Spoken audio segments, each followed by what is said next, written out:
भी डिस्कस करेंगे और इसके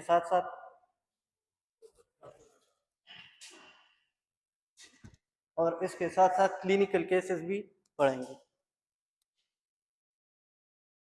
तो सर्जरी में स्टार्ट करो। सर्जरी में फर्स्ट जो हमारा टॉपिक है वो है burn.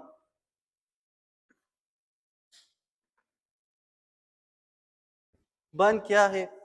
Burn any damage to the skin tissue या injury to the skin tissue by heat, fire और chemical stimuli, so that is called burn. Burn की डिफिनीशन क्या है? Any damage to the skin tissue through thermal heat, fire और chemical stimuli.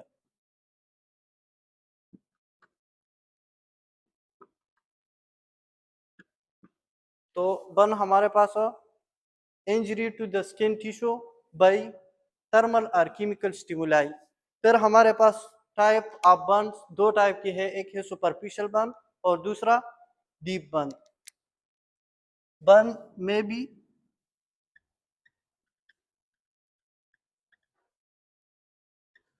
Superficial और deep, ठीक है। फिर हमारे पास होता है first degree burn, second degree burn and third degree burn. PMDC के जो टॉपिक दिए, फोर्थ और फिफ्थ डिग्री बर्न भी होता है। तो फर्स्ट डिग्री बर्न क्या है? फर्स्ट डिग्री बर्न, अच्छा, स्किन के कितने लेयर है? तीन, एपिडर्मिस, डर्मिस और hypodermis.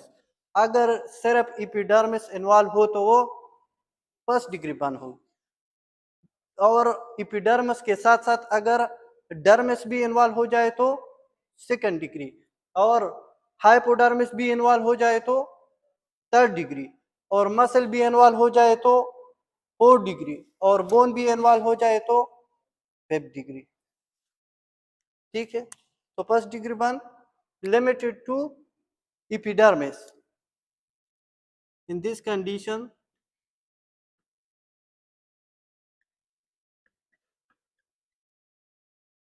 the damage or injury are limited to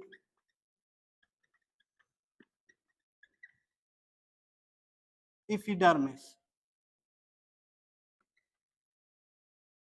dermis में हमारे पास वेसल्स होते हैं, सबीशियस ग्लैंड और स्वेट ग्लैंड सारे के सारे डर्मिस में होता है। ईपी का मतलब है अबव, तो डर्मिस के जो अबव लेयर है वो एपिडर्मिस है। हाइपो का मतलब है बिलो, तो हाइपोडर्मिस। डर्मिस की जो नीचे लेयर है तो उसका नाम क्या है? हाइपोडर्मिस। तो इसमें सिर्फ एपिडर्मिस इन्वॉल्व है, that is why it's also known as superficial burn. Simple है, that's why it's also known as superficial burn,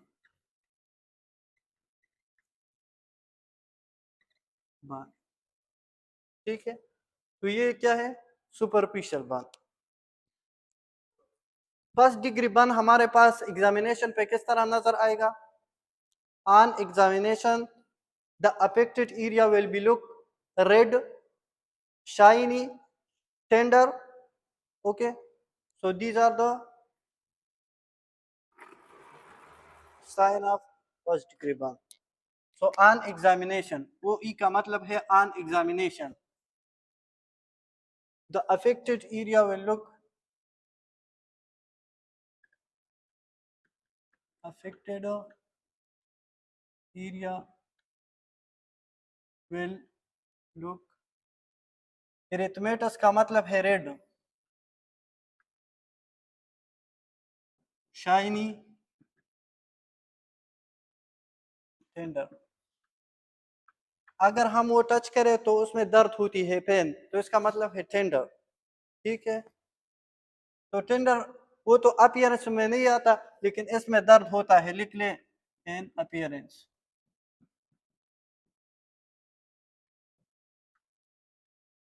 first degree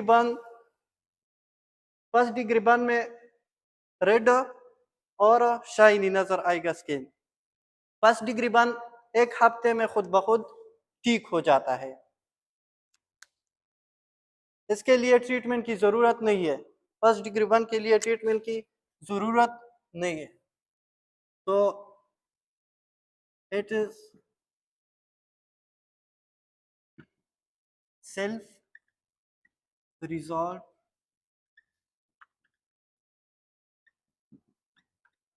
with in 1 week. ठीक है, फिर भी अगर टॉपिकल कुछ चीज देना है तो क्या देंगे? टॉपिकल सिल्वर सल्फाडाइजिन और टॉपिकल लाइग्नोकेन जेल।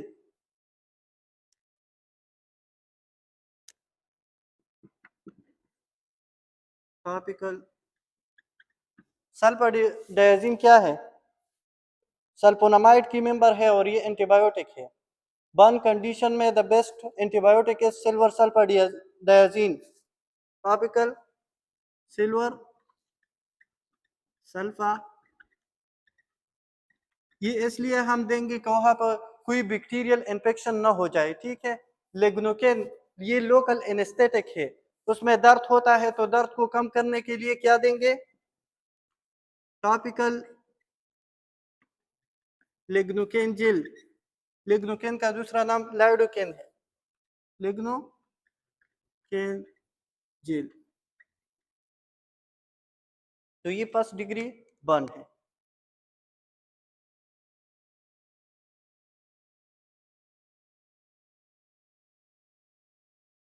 अच्छा,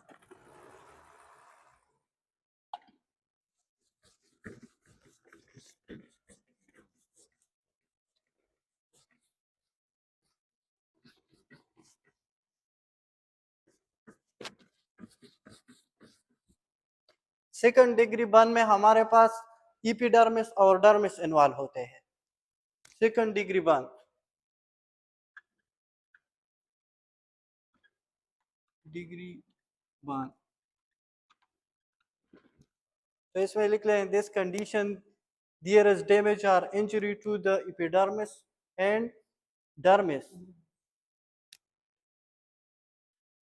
In this condition there is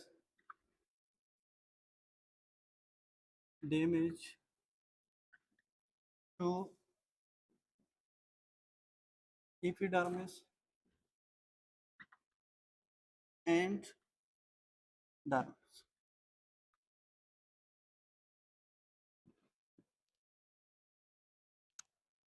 इसको हम मॉडरेट बर्न भी कह सकते हैं। It's also referred as moderate burn. It is वो सुपरफिशियल बर्न है फर्स्ट डिग्री बर्न, ये मॉडरेट बर्न है। It is referred as moderate burn. ये सारे के सारे इंपॉर्टेंट पॉइंट है, वह यहाँ पे जो हम पढ़ लेंगे वो सारे के सारे इंपॉर्टेंट होगी। It is referred as moderate burn. अच्छा, इसमें भी एरिथमेटस स्किन होगी और शाइनी, लेकिन इसमें फ्लूइड पेल लेजन होगी, ब्लेस्टर फॉर्मेशन होगी। ग्रुप में मैं पिक्चर भेजा हूँ ब्लेस्टर की।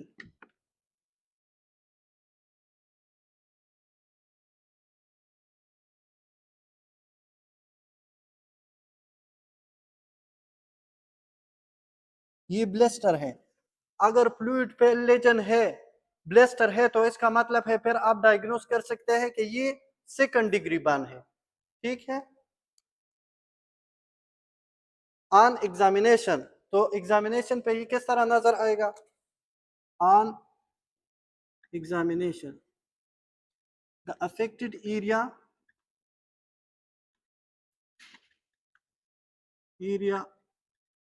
will look red, shiny. इसमें भी टेंडरनेस, पेन तो होगी, पेन होगी, लेकिन पेन एग्जामिनेशन पे हम तो देख नहीं सकते पेन, तो टेंडरनेस होगी, रेड शाइनी, और इसके साथ साथ ब्लेस्टर फॉर्मेशन या there will be fluid filled lesion and there will be fluid filled lesion. Fluid filled lesion को ब्लेस्टर कहते हैं, बॉर्डर मेटालर्जी में पढ़ लेंगे, ठीक है। अच्छा, एमसीक्यूज में अगर ब्लेस्टर फॉर्मेशन हो तो आप थर्ड डिग्री बर्न में भी ब्लेस्टर नहीं होता है, और फर्स्ट डिग्री बर्न तो सेकंड डिग्री बर्न है। फर्स्ट डिग्री बर्न में सिर्फ रेडनेस होगी, एरिथमेटस, और इसके साथ साथ शाइनी। थर्ड डिग्री बर्न में फिर फ्लूइड लॉस होती है। अच्छा, तो ये क्या है, इसके लिए फिर हम ट्रीटमेंट किस तरह करेंगे, इसमें हम सिल्वर सल्फर डाइजीन देंगे और इसके साथ टॉपिकल लिग्नोकेन जेल। तो ट्रीटमेंट, अच्छा, इसमें फ्लूइड लॉस होती है, फ्लूइड लॉस होती है 10% से कम। थर्ड डिग्री बर्न में ज्यादा फ्लूइड लॉस होती है तो उसके लिए हम ड्रिप लगाएंगे और इसके फ्लूइड स्टार्ट करने, इंट्रावेनस फ्लूइड स्टार्ट कर लेंगे, इसमें इतना खासा फ्लूइड लॉस नहीं होती। There is less than 10% fluid loss. अच्छा, ट्रीटमेंट में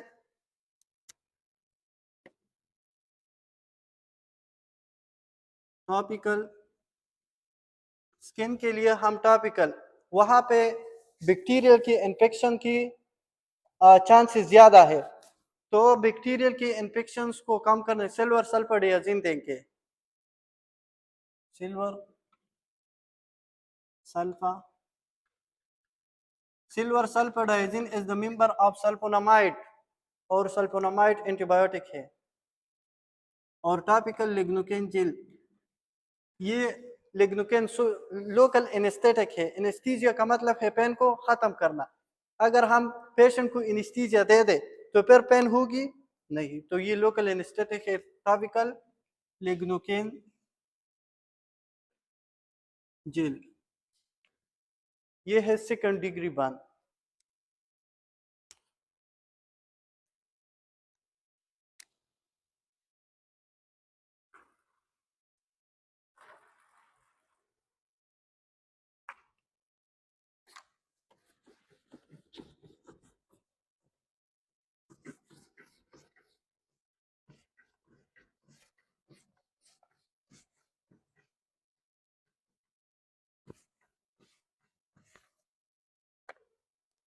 third degree burn,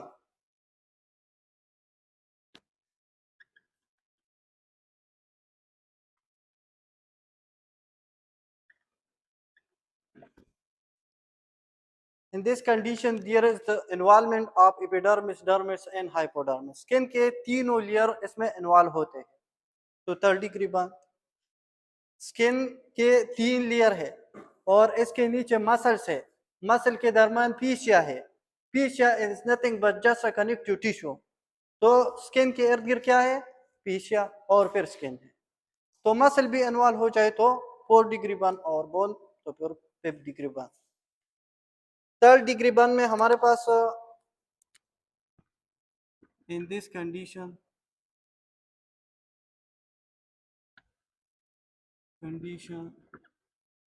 there is involvement of epidermis,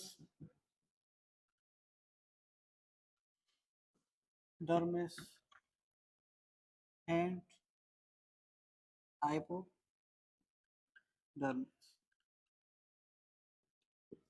It's also known as deep burn. It is referred as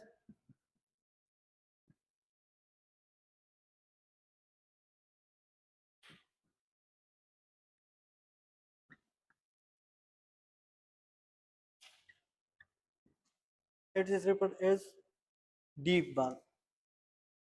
अब देखो, फर्स्ट डिग्री बर्न में सिर्फ पेन होती है, रेडनेस होती है, शाइनिंग। और सेकंड डिग्री बर्न में ब्लिस्टर फॉर्मेशन।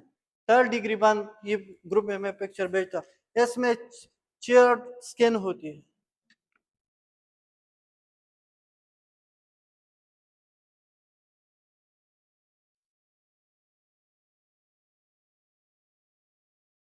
फर्स्ट डिग्री को देखे ये सिर्फ रेड है, सेकंड डिग्री को देखे तो इसमें ब्लिस्टर बनी है, और थर्ड डिग्री में निक्रोसिस हो गई है, टिश्यू डेथ। इसमें लिख ले there is definitive fluid loss, there is definitive fluid loss। तो थर्ड डिग्री बर्न में हम ट्रीटमेंट पर किस तरह करेंगे? अच्छा, इसमें हम सिल्वर सल्फर डाइजिन दे भी सकते हैं और दे भी नहीं, लाइक नोकेंजिल, ये टॉक्सिसिटी भी करा सकती है। तो थर्ड डिग्री बर्न में हम सिल्वर सल्फर डाइजिन दे भी सकते हैं और दे भी नहीं, उसकी वजह से टॉक्सिसिटी भी हो सकती है। और तो फिर हम क्या देंगे? फ्लूइड लॉस है तो इंट्रावेनस फ्लूइड देंगे, इंट्रावेनस फ्लूइड देंगे, फ्लूइड रिप्लेसमेंट।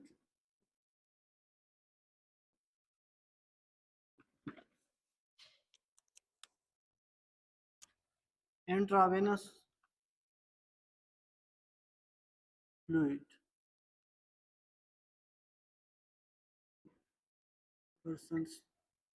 सॉल्यूशन। अच्छा, हमारे पास एक होते हैं रिंगर लेक्टेट और नॉर्मल सलाइन। नॉर्मल सलाइन में हमारे पास इनिशियल होता है, फ्लूइड में हमारे पास इनिशियल होता है, और रिंगर लेक्टेट में इनिशियल के साथ साथ कैल्शियम पोटाशियम वगैरह भी हो सकते हैं। फिर हम वो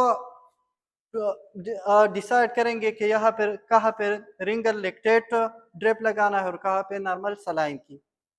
अच्छा, और इसके साथ साथ हम मेजर करेंगे urine outflow, renal output, measurement of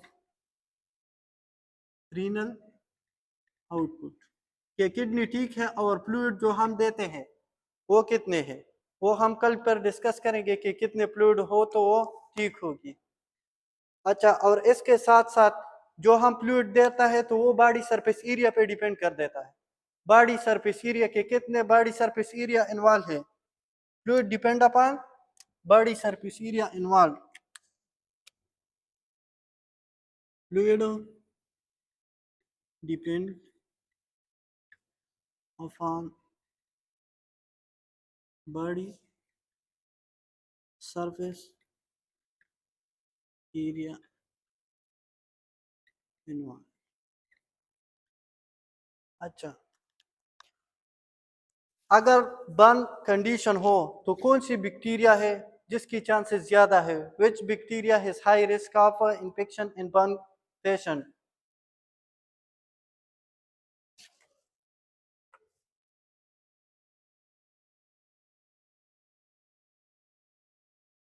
अच्छा,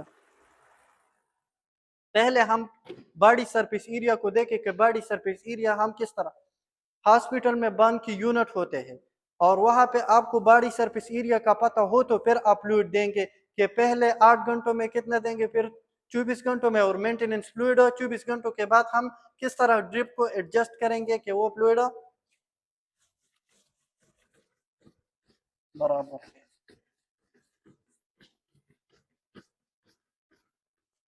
अच्छा, बॉडी सरफेस एरिया को हम मालूम करते हैं रूल ऑफ 9 से। रूल ऑफ 9 इसलिए उसे कहते हैं कि इसमें 9 का जो डिजिट है वो ज्यादा है। तो रूल ऑफ 9 बड़ों के लिए अलग है और जो चिल्ड्रन के लिए अलग। तो पर adult rule of 9, rule of 9 से हम बॉडी सरफेस एरिया को मालूम करेंगे। मिसाल के तौर पर अगर पेशेंट की चेस्ट जल गई है तो फिर वो कितने परसेंट है, वो इससे हम मालूम कर सकते हैं। बैक्टीरिया वो हम डिस्कस करेंगे उसके बाद, ठीक है। अच्छा, रूल ऑफ 9, तो रूल ऑफ 9 स्कल से स्टार्ट कर ले। फॉर अडल्ट बिल्कुल इजी है। अच्छा, पहले लिख ले स्कल, और इसके फिर स्कल के बाद चेस्ट, फेस और हेड दोनों को स्कल कहते हैं। फिर चेस्ट, फिर एब्डोमेन, और फिर स्कल के बाद लिखे अपर लिम्ब, या अपर लिम्ब बाद में लिखेंगे, ठीक है। एब्डोमेन के लोअर लिम्ब, और फिर अपर लिम्ब, और पीरिनियम। अच्छा, इसमें लिख ले फ्रंट और बैक। स्कल की अगर फ्रंट साइड बन है तो वो 4.5% हम कंसिडर करेंगे, और ये भी 4.5%, ठीक है। चेस्ट, फिर उसके बाद क्या है, चेस्ट, तो चेस्ट की फ्रंट भी 9% और बैक भी 9। एब्डोमेन 9 और 9, चेस्ट फ्रंट भी 9 और बैक भी 9। अच्छा, lower limb, lower limb, each lower limb, हर लिम्ब की फ्रंट 9% और बैक 9, तो फ्रंट 9% और बैक 9। अपर लिम्ब, सिर्फ अपर लिम्ब और स्कल 4.5 है, बाकी सारे के सारे 9। तो अपर लिम्ब को देखे तो 4.5% और 4.5%, ठीक है। Perineum, perineum 1%। Perineum is the diamond shaped space between anus and scrotum, या the diamond shaped space between anus and vagina in female. So this is 1%. अच्छा, अब देखो, लोअर लिम्ब तो हमारे पास 2 है, अपर लिम्ब भी 2 है, तो फिर ये आप कैलकुलेट कर ले, 4.5 और 4.5, 9, 9 और 9 18, तो कितने 27, और फिर 9 और 9 18, तो 27 और 18, 27 और 18 49, 27 और 18 कितने हो गए 45, 45, ठीक है। और फिर 9 और 9 18, तो ये तो 2 है, लोअर लिम्ब 2 है, तो 36, 36 और 45 कितने हो गए, हाँ 81, ठीक है। 81 और फिर 9, 9 है लेकिन लोअर लिम्ब 2 है, तो 18, 99 और 1%, तो 100, ठीक है। एडल्ट में सिर्फ अपर लिम्ब और स्कल को याद रखें, ये 4.5 है, बाकी सारे के सारे क्या है 9%। अच्छा, दूसरी बात, फिर इसमें आप कंफ्यूज हो जाएंगे कि ये लोअर लिम्ब और अपर लिम्ब में फिर बंदे कंफ्यूज होता है। हम एक लिम्ब की बात करेंगे, अपर लिम्ब फ्रंट साइड और बैक साइड। कभी कभार सिर्फ पाम बन होता है तो वो 1% है, वो इस फार्मूले में वो सिर्फ पाम देते हैं कि द फार्म इज बन, तो वो 1% होता है। अब ये अडल्ट के लिए रूल ऑफ 9 है, तो उससे बॉडी सरफेस एरिया हम फाइंड कर सकते हैं। रूल ऑफ 9 को याद करना मस्ट है। पार्कलैंड फार्मूले के थ्रू हम फ्लूइड देते हैं, और पार्कलैंड फार्मूले के लिए भी रूल ऑफ 9 जरूरी है।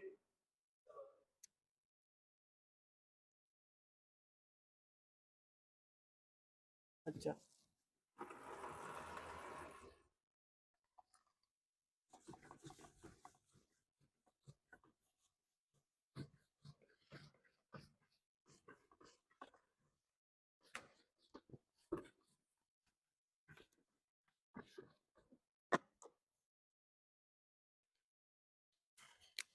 फॉर चिल्ड्रन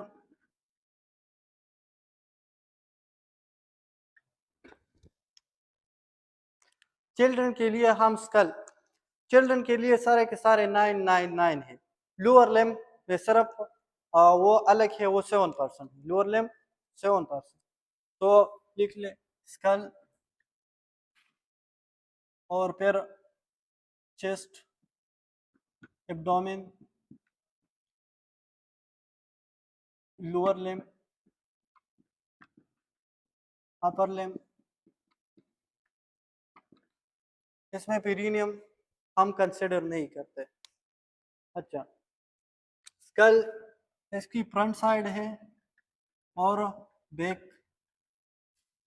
अगर सिर्फ फ्रंट जल गए है तो 9%, बैक 9%, चेस्ट की front side 9%, back side 9%, abdomen 9 और ये 9%, लोअर लिम्ब 7%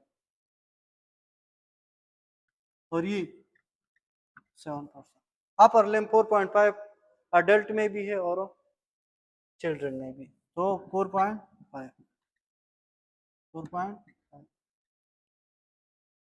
ठीक है। अच्छा, इस पे क्वेश्चन तो जरूर आएगी। सर्जरी में 48 MCQs है और इससे फिर वो आपको देंगे कि patient chest one front side या बैक साइड, तो उससे आप कैलकुलेट कर सकते हैं। या वो देंगे एब्डोमेन, या वो देंगे कि लेफ्ट साइड, राइट साइड, उस तरह के MCQs इसमें आ सकते हैं। और पार्कलैंड फार्मूला या जो फ्लूइड हम देते हैं तो उसके लिए भी रूल अपनाएं जरूरी है। अच्छा,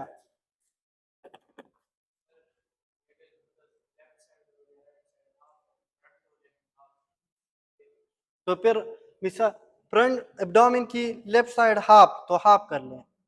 सिर्फ फ्रंट हाफ है तो 4.5। अच्छा,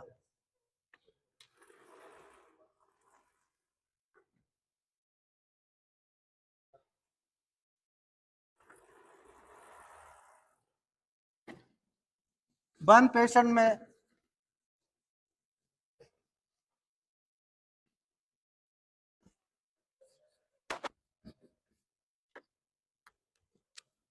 which pathogen has increased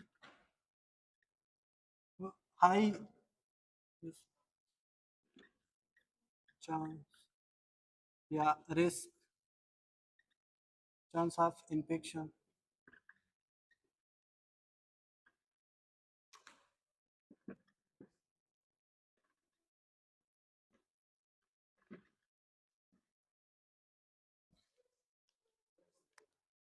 कौन सी ऑर्गेनिज्म है जिसकी चांसेस ज्यादा है, रिस्क ज्यादा है बर्न पेशेंट में इन्फेक्शन करने की? स्टेफाइलोकोकस नहीं, वो है उसके बाद सिडोमोनास एरुजिनोसा। सिडोमोनास एरुजिनोसा, सिडोमोनास एरुजिनोसा ग्राम नेगेटिव बैक्टीरिया है। सिडोमोनास एरुजिनोसा की कुछ पॉइंट लिख ले। सिडोमोनास एरुजिनोसा, इसके नाम लिख ले सिडोमोनास।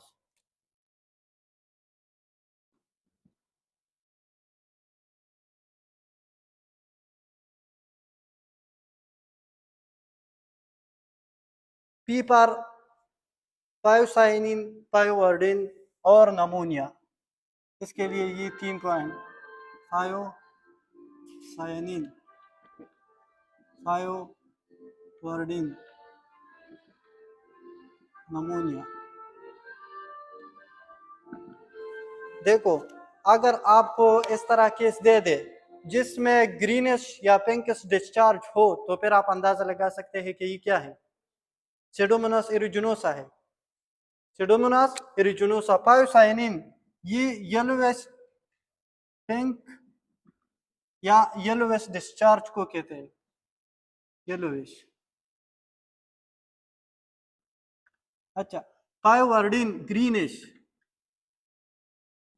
अगर वूंड के बाद या बर्न के बाद ग्रीनेस डिस्चार्ज हो तो वो किस बैक्टीरिया की वजह से होगी? सीडोमोनास एरिजुनोसा। सीडोमोनास एरिजुनोसा बैक्टीरिया के लिए हम एंटीबायोटिक तो हम हर बैक्टीरिया के लिए देते हैं, लेकिन कुछ एंटीबायोटिक भी इसके लिए बेस्ट एंटीबायोटिक सीडोमोनास एरिजुनोसा के लिए कौन सी है? हाँ, सेफालोस्पोरिन में कौन सी? हाँ, सेफ्ट्राइक्सोन भी दे सकते हैं।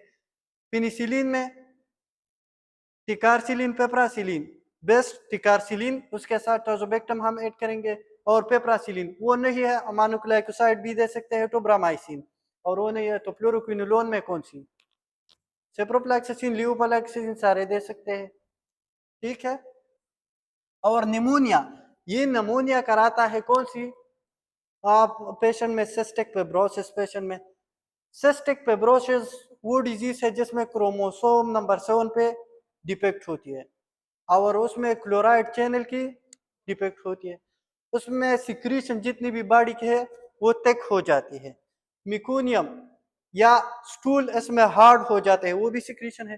तो कंस्टिपेशन, उसकी वजह से स्टूल पास नहीं होते, तो सिस्टिक फिब्रोसिस, इसमें लिख ले सिस्टिक फिब्रोसिस पेशेंट में डेफिनेटली 2-3 एमसीक्यूज इसमें से आएगी, एक दो तो जरूर आएगी। तो नमूनिया सिस्टिक फिब्रोसिस पेशेंट में, सिस्टिक फिब्रोसिस। अच्छा, और एस्पार सेप्सिस, ये बैक्टीरिया अगर ब्लड के थ्रू दूसरी जगह पे चले जाए और इसकी टॉक्सिन ब्लड में स्प्रेड हो जाए तो उसको सेप्सिस कहते हैं। सेप्सिस की वजह से मिसाल के तौर पे ये बैक्टीरिया, ये ब्लड वेसल है, ब्लड वेसल के अंदर एंडोथेलियल सेल है, और ये टॉक्सिन अगर ये एंडोथेलियल सेल की इस तरह स्ट्रेच कर दे, इसमें स्पेस पैदा हो जाए तो ये फ्लूइड बाहर लीक हो सकती है, और उसकी वजह से फिर अगर ब्लड वेसल से फ्लूइड लीक हो जाए तो फ्लूइड की मकदार, ब्लड की मकदार कम होगी, ब्लड प्रेशर कम होगी। अगर ब्लड प्रेशर कम हो जाए तो उसकी वजह से शॉक, फिर उसको शॉक को सेप्टिक शॉक कहते हैं। और सेप्टिक शॉक अगर आर्गन को ब्लड कम मिलता है तो उसकी वजह से मल्टीपल आर्गन डिस्फंक्शन, ब्लड तो ऑक्सीजन कैरी करता है, ऑक्सीजन नहीं मिलता तो आर्गन फंक्शन कर सकता है नहीं, तो multiple organ dysfunction because of shock. तो इसकी वजह से क्या होती है ये सेप्सिस। अच्छा, ecthyma gangrenosum, ecthyma gangrenosum is the necrosis of skin tissue group में मैं पिक्चर भेज।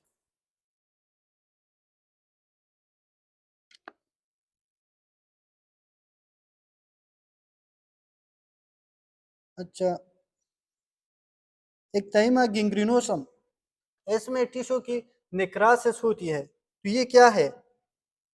अगर इस तरह की लेजन हो तो ये है एक्टाइमा गिंग्रिनोसम, ये डर्मेटोलॉजी में पढ़ लेंगे। एक्टाइमा गिंग्रिनोसम। अच्छा, यू पर urinary tract infection, urinary tract infection की सबसे कौन सी बैक्टीरिया है जो ज्यादातर यूरिनरी ट्रैक इन्फेक्शन को काज करती है?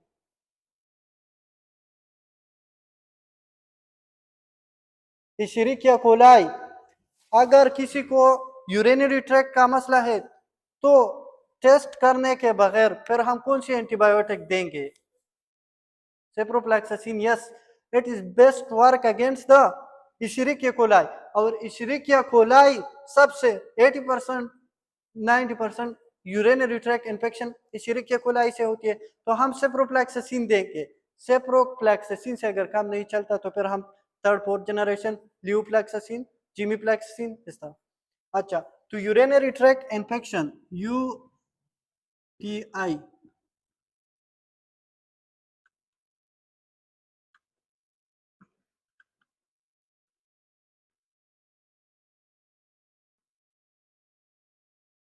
यूरिनरी ट्रैक इन्फेक्शन, ठीक है। अच्छा, इसकी सब यूरिनरी ट्रैक इन्फेक्शन सीडोमोनास एरिज़ोनोसा करा सकता है, लेकिन सबसे ज्यादा जो यूरिनरी ट्रैक इन्फेक्शन कराता है तो फिर अगर हमने टेस्ट नहीं किया, किसी को यूरिनरी ट्रैक इन्फेक्शन का मसला है, तो एंटीबायोटिक ब्लाइंडली हम कौन सी देंगे? Ciprofloxacin. Ciprofloxacin is best work against the. अच्छा, डी पर diabetes mellitus. Diabetic mellitus patient में सीडोमोनास एरिजिनोसा ये ज्यादातर इन्फेक्शन कराता है, तो कॉमन इन डियाबेटिक्स।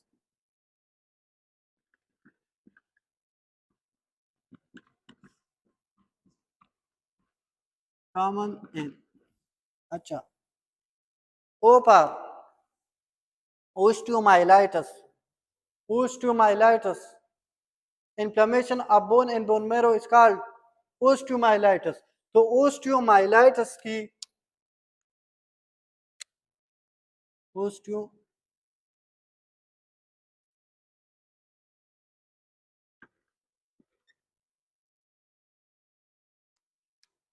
अच्छा, ओस्टियोमाइलाइटिस ये सीडोमोनास एरिजिनोसा की वजह से होती है। Most common cause of osteomyelitis is Staphylococcus aureus. Most common cause of uh, uh, most common cause of osteomyelitis in sickle cell anemia. Sickle cell anaemia पर सल्मोनेला पेराटाइपी।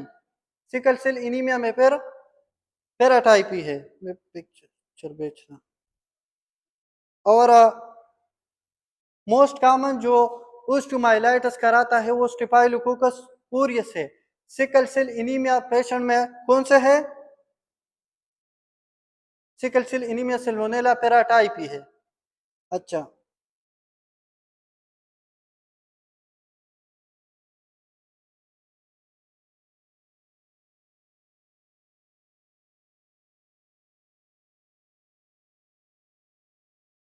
इसकी मैं और ये मैं पिक्चर ग्रुप में भेजता हूँ।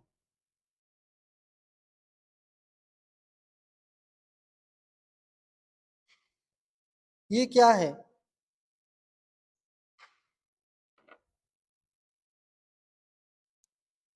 ओ पार इसमें एक ओस्टियोमाइलाइटिस है।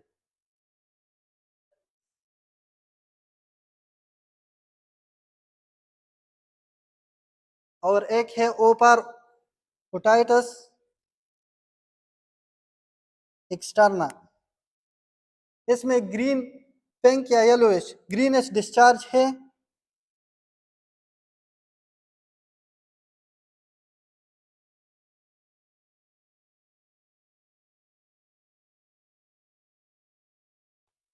पिंक ग्रीन इस तरह डिस्चार्ज हो तो वो सीडोमोनास एरिजिनोसा होगी। तो ओस्टियोमाइलाइटिस और ओ पार ओटाइटिस एक्सटर्ना।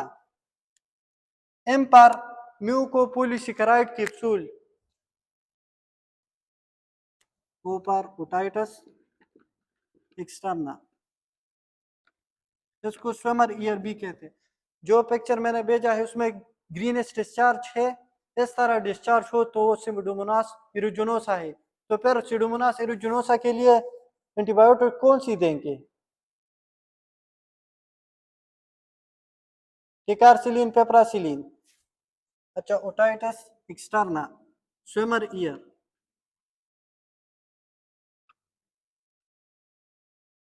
अच्छा, स्विमर और एम्पार म्यूकोपॉलीसेकेराइड कैप्सूल।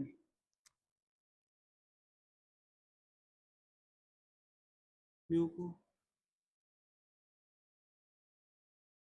म्यूकोपॉलीसेकेराइड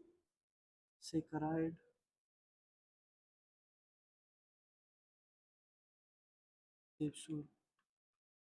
इस बैक्टीरिया के इर्द गिर्द कैप्सूल होती है और कैप्सूल बैक्टीरिया की पैथोजेनिसिटी को इंक्रीज कर देता है। इन पर नोजोकोमियल इन्फेक्शन। हॉस्पिटल जो पेशेंट हॉस्पिटलाइज है हॉस्पिटल में होते हैं तो उनमें सिडोमोनास एरिजिनोसा की इन्फेक्शन ज्यादा हो सकते हैं। तो इस अगर हॉस्पिटल एक्वायर्ड इन्फेक्शन को हम कहते हैं नोजोकोमियल इन्फेक्शन। इन पर नोजोकोमियल इन्फेक्शन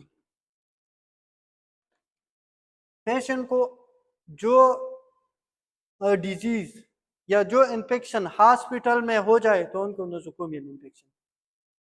ए पर ये ग्राम नेगेटिव बैक्टीरिया है, ग्राम पॉजिटिव बैक्टीरिया सिर्फ एक्सोटॉक्सिन रिलीज करता है।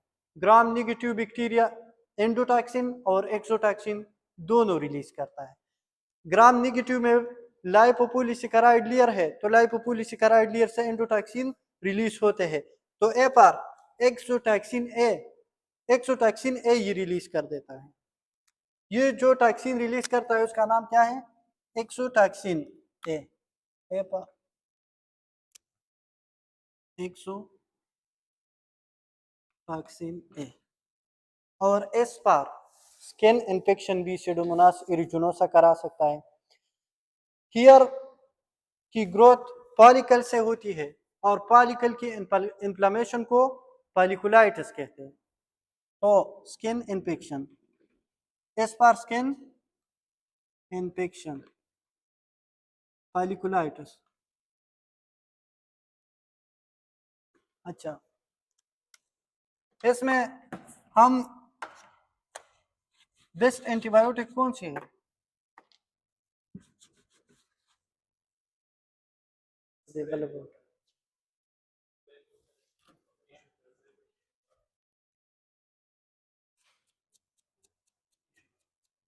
टिश्यू के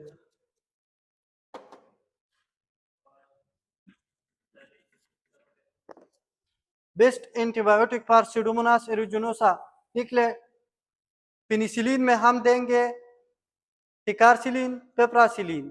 वो नहीं है तो फिर अमाइनोग्लाइकोसाइड में हम टोब्रामाइसिन अमाइनोग्लाइकोसाइड भी दे सकते हैं, फ्लोरोक्विनोलोन भी दे सकते हैं। तो फ्लोरोक्विनोलोन में सिप्रोफ्लैक्सासिन, ल्यूफ्लैक्सासिन वगैरह आते हैं। ठीक है। अच्छा,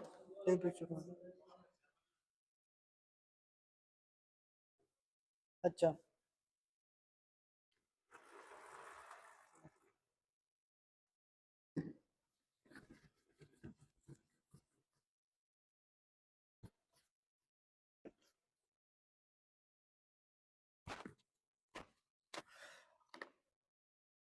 तो ड्रग आप चॉइस इसके लिए सीडोमोनास एरिजिनोसा के लिए कौन सी है?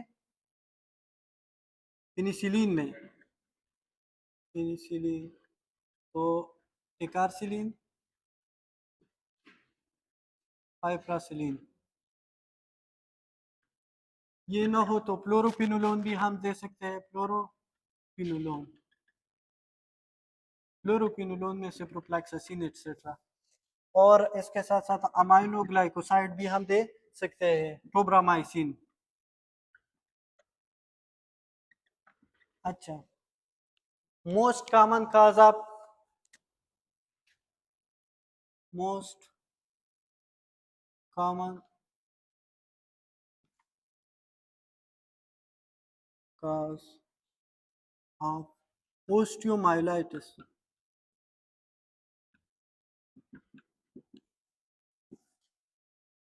मोस्ट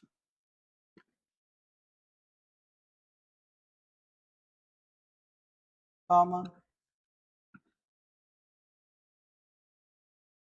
काज ऑफ ओस्टियो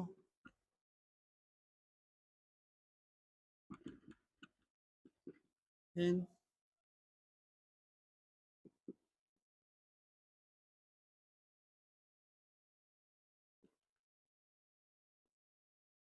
और तीसरा जो है most common cause of MCC पर most common cause of osteo in cystic fibrosis patient.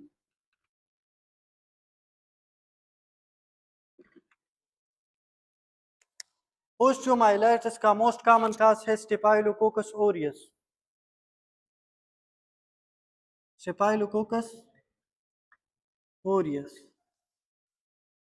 Most common cause of osteomyelitis in sickle cell anaemia, तो फिर साल्मोनेला, फिर पैराटाइफी।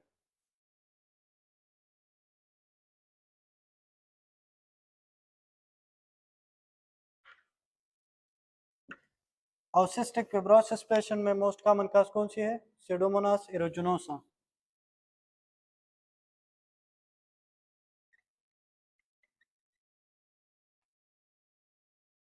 ये एरोबिक बैक्टीरिया है।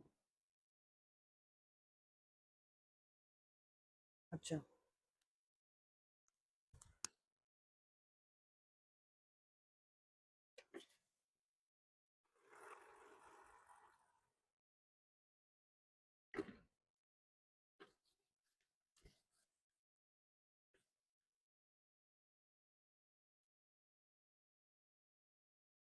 एक क्लिनिकल केस लिखता हूँ, आप डायग्नोज कर ली, ठीक है।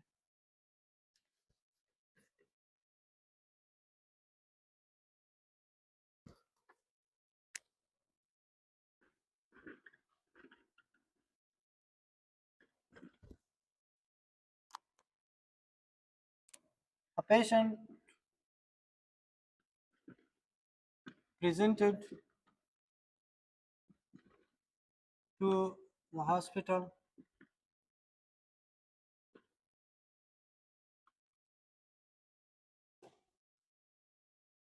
with the history of HO is short for history of burn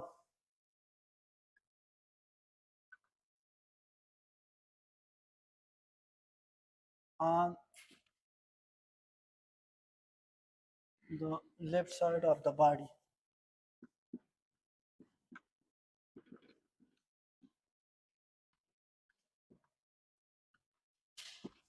ठीक है। अच्छा, on examination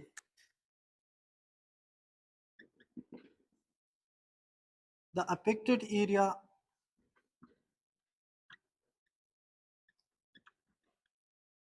look red, shiny, tender, and there is fluid pale fluid lesion, most likely diagnosis। या तो ये बन देखिए, ये कौन सी डिग्री बन है? फर्स्ट डिग्री, सेकंड डिग्री या third degree?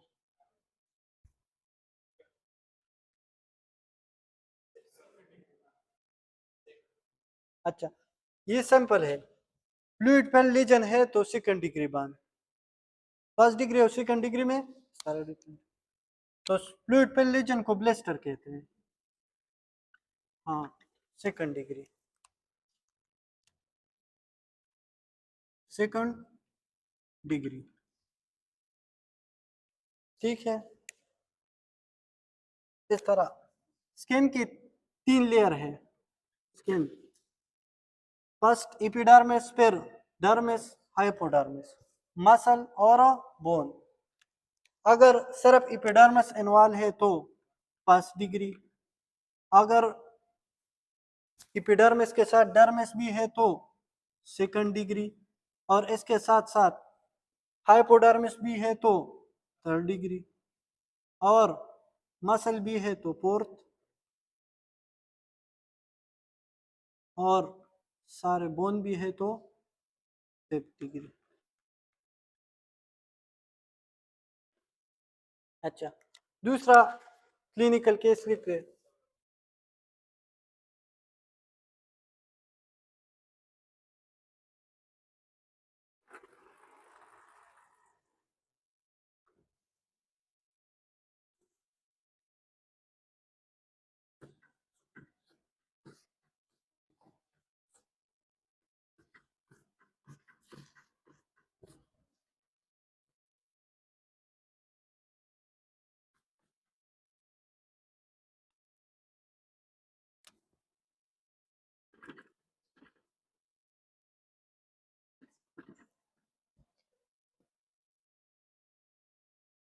A patient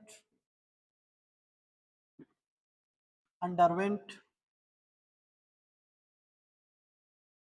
abdominal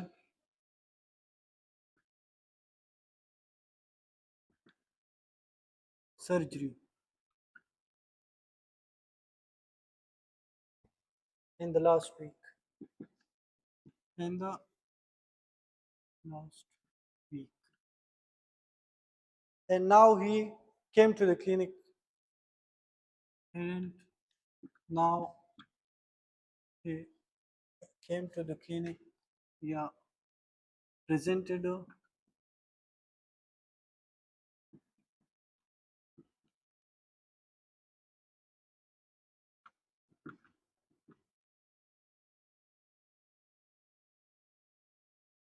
presented to the clinic with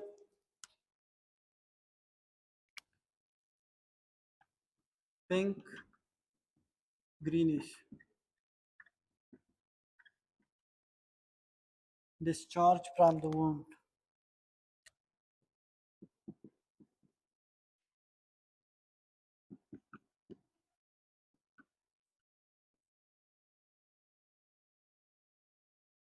The most luckily again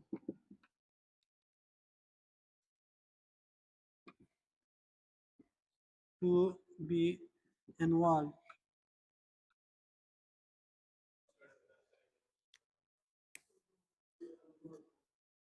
Pseudomonas. अच्छा, इसमें पेशेंट ने एब्डोमिनल सर्जरी किया है, फिर वो जो वूंड है डिस्चार्ज फ्रॉम द वूंड, तो उससे पिंक ग्रीनिश डिस्चार्ज या येलो ग्रीनिश डिस्चार्ज हो तो वो सीडोमोनास एरिजिनोसा की वजह से होती है। ठीक है, बर्न पेशेंट हो या सर्जरी जिसने पेशेंट ने किया हो और उसके बाद पिंक ग्रीनिश डिस्चार्ज या येलोइश ग्रीनिश डिस्चार्ज हो तो डेफिनेटली वो सीडोमोनास एरिजिनोसा होगी। इसमें सीडोमोनास एरिजिनोसा।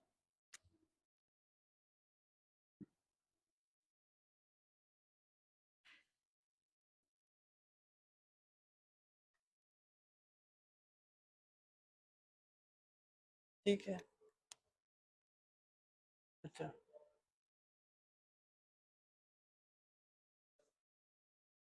एक क्लिनिकल केस है उसमें बॉडी सरफेस एरिया को फाइंड करना है।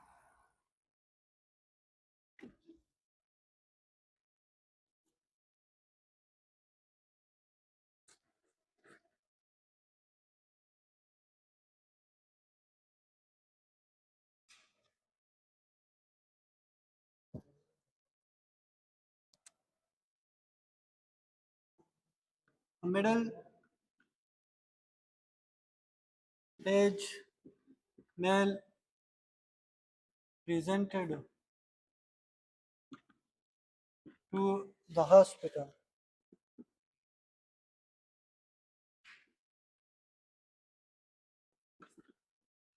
with the history of burn and his whole upper limb and front of skull.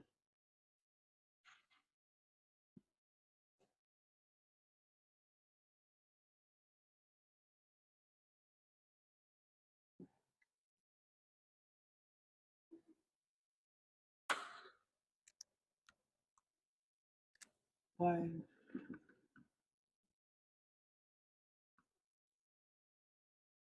तो बॉडी सरफेस एरिया कितना है? With the history of burn and his whole upper limb, दोनों हो तो फिर उसके साथ एस हो वो upper limb and the front of skull कितना?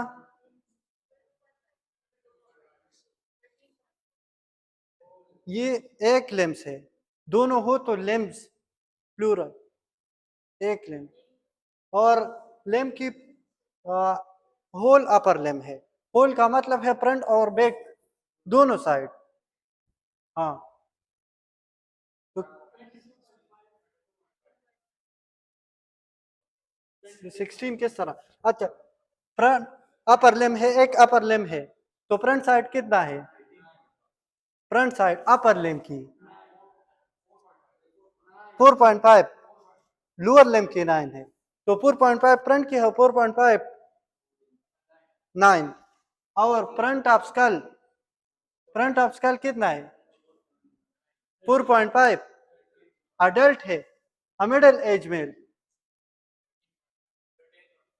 चिल्ड्रन तो नहीं है, तो 4.5 तो 13.5।